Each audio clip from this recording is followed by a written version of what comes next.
Good afternoon, Facebook friends. Coming to you again on this Tuesday, the Lord's Day, with some words of comfort. Looking at 1 John 4:19, says we love him because he first loved us.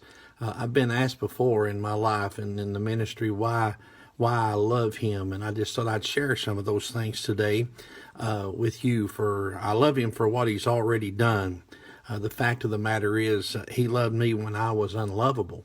And the Bible says in Romans 3:23, for all have sinned and come short of the glory of God. And then he saved me when I was unworthy. My favorite verse, as I've told you before in all the scriptures, Romans 5:8, but God commendeth his love toward us, and that while we were yet sinners, Christ died for us. And then I love him because he's willing to correct me. Hebrews 12:6, for whom the Lord loveth, he chasteneth, and scourgeth every son whom he receiveth. I'm glad the Lord loves me, and he corrects me, and he keeps me. So I'm thankful for the things that I love him for what he's already done. And then I can say this today, I love him for what he is doing. We look at the daily benefits, Psalms 37:25.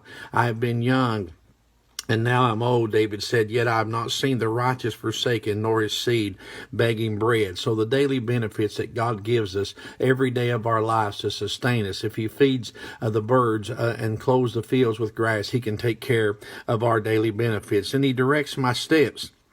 It says in verse 23, the steps of a good man are ordered by the Lord. I want to live my life being directed by his steps and what he would have me to do. And then in Psalms 23, verse 2, he feeds our soul. He maketh me to lie down in green pastures. He leadeth me beside the still waters. I'm thankful, and I love him for what he has already done. And I love him for what he is doing for me right now. And then I can say this, I love him for what he's going to do. He's going to protect me when troubles comes. Psalms 9:9 says he is a refuge in the time of trouble. He's a shelter in our storm. He's that rock in a weary land. He's that tree that we can hide under, and we can hide under his wings as a mother hen would gather a brood and protect them from the things that would cause them harm. I'm glad God protects us. I love him for what he's going to do. He's going to take care of us. And then I love him for he's coming to change my body. 1 John 3:1, behold, what manner of love the Father hath bestowed upon us, that we should be called the sons or children of God.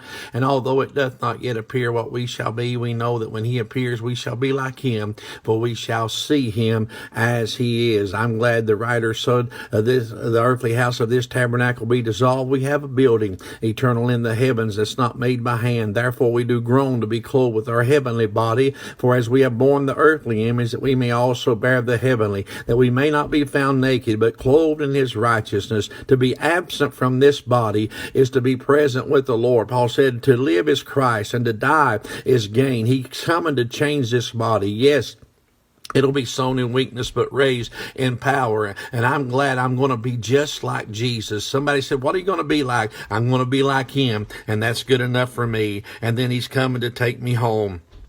1 Peter 1:4, to an inheritance incorruptible and undefiled, and that fadeth not away, reserved in heaven for you. I'm glad he's coming to take us home. Oh, hang on, weary pilgrim. Just hang in there, dear loved one. Hang in there, child of God. I'm telling you, God's coming back to take us home to be with him. Why I love him. 3 things that I can say in this little message, for what he's already done, and for what he is doing, and for what he is going to do. May God bless you is our prayer. Until we're able to meet again, have a blessed day.